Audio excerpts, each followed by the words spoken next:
Bonjour à tous, je suis ravie de vous retrouver dans une nouvelle vidéo Bullet Journal. La semaine dernière, je vous ai montré en vidéo la préparation de mon setup de novembre avec uniquement mes collections, parce que cette vidéo était déjà beaucoup trop longue pour vous montrer la réalisation des weekly. Cette semaine, je viens donc vous présenter les weekly de mon mois de novembre. Donc je vous rappelle, le thème du mois, c'est forêt d'automne, avec notamment cette couverture sur laquelle j'ai essayé de représenter un chevreuil.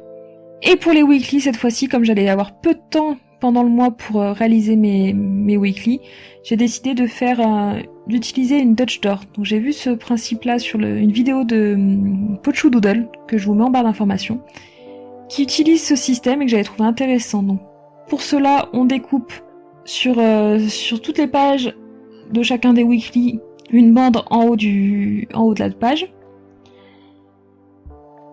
Pour la première page, on laisse une petite bande au centre de 1 carreau de large à peu près.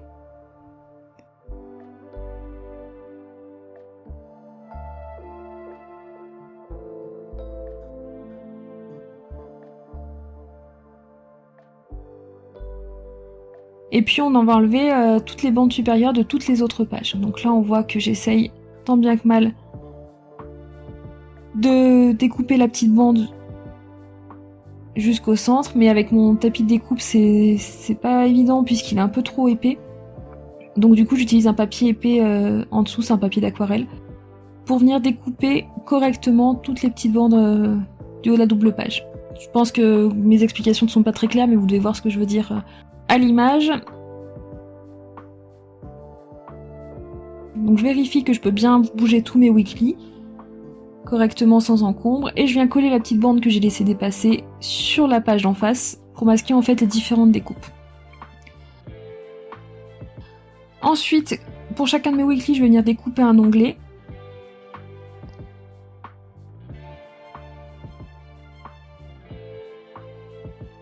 Et alors, on le verra pas trop ici, mais en fait, je me suis rendu compte que je m'étais trompée dans la taille de mes onglets.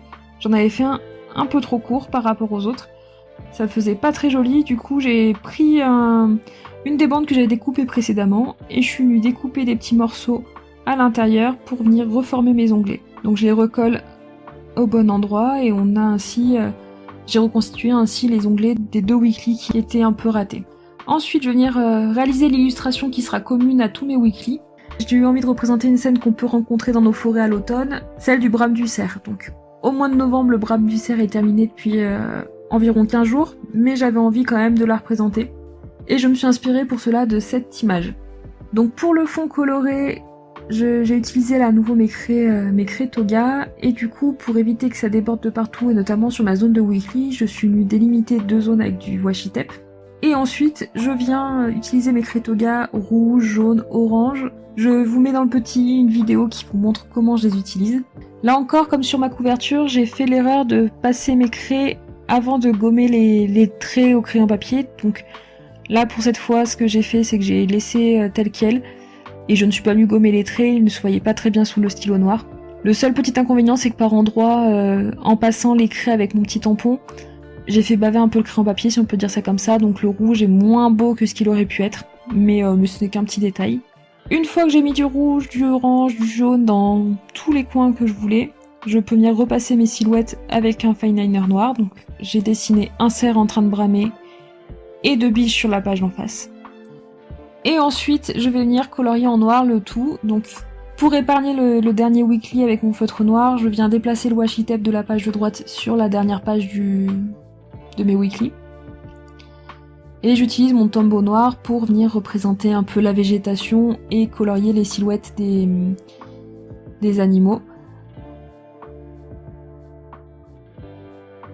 Et on voit que avant de revenir sur la première page de weekly pour colorier la page de gauche, j'ai mis un petit papier au-dessus de mon washi tape, entre le washi tape et la page d'à côté, puisqu'en fait, comme j'avais mis du feutre sur le washi tape, je savais que ça risquait de déborder sur la page d'en face, donc c'était pour éviter cela.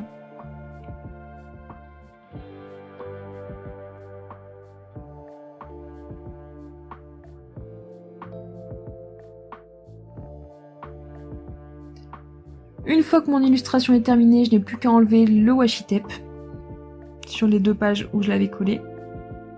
Ça fait une démarcation très nette, comme on peut voir. mon illustration est terminée. Je peux donc coller mon calendrier du mois. Cette fois-ci, je n'en aurai besoin que d'un puisque à chaque weekly, j'aurai vu sur ce calendrier. Et je peux venir réaliser chaque grille de mes weekly pour tout le mois de novembre. Donc sur la première page, il s'agit de la première semaine, du 1er au 7 novembre. C'est une semaine où on sera en vacances. Au moment où vous voyez cette vidéo, on sera certainement sur le chemin du retour. Je viens simplement noter le titre de la semaine en épaississant les traits descendants pour donner l'effet d'une fausse calligraphie. Et en fait, cette double page ne me servira pas du tout pour m'organiser, mais pour noter des petits rappels sur ce qu'on a fait tel jour, ce qu'on a visité, voilà, faire comme une sorte de petit carnet de vacances.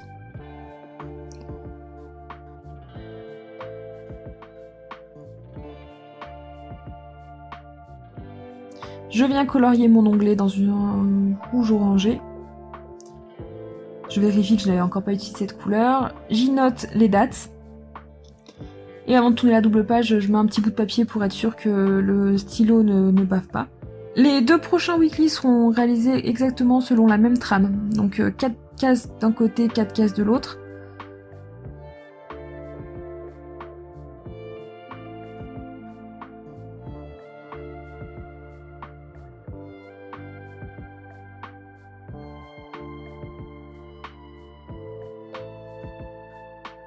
On va avoir une case pour une to-do list, une case pour le blog, et une case pour les lundis, mardis, mercredis, jeudi, vendredi, et une case pour le week-end. C'est la première fois que je fonctionne comme ça. D'habitude, j'aime bien dissocier le samedi et le dimanche. Mais sur ces 2 semaines-là, je sais que ce sont des week-ends où il y aura au moins un jour où je ne serai pas à la maison, donc je n'aurai pas besoin d'autant de place. J'ai pu donc fusionner les deux jours en une seule case. Et enfin, sur le dernier weekly, je vais revenir à ma structure un peu plus habituelle où j'utilise des cases plus petites pour les lundis, mardis, jeudi et vendredi, puisque ce sont les jours où je travaille le plus et donc où j'ai le moins de temps pour m'organiser. Donc je trace 6 cases. Sur ces 6 cases, il y en a 2 que je découpe en 2 dans le sens de la hauteur pour séparer lundi, mardi et jeudi, vendredi. Une case que je réserve pour le blog et je laisse une colonne à gauche pour une to-do list. Je gomme les petits traits que j'avais notés, les petits mots que j'avais notés pour me faire des repères. Et c'est terminé. Je vous montre à présent ce que donnent ces différents weekly pour le mois de novembre sur le thème de forêt d'automne. N'hésitez pas à me dire ce que vous pensez de ce principe de Dutch Door, si vous trouvez ça pratique ou pas, si vous l'avez déjà essayé. Moi c'est une première, donc je vais voir si ça me convient. Je vous remercie d'avoir regardé cette vidéo jusqu'au bout. N'hésitez pas à la liker si elle vous a plu et à vous abonner. Je vous dis à bientôt.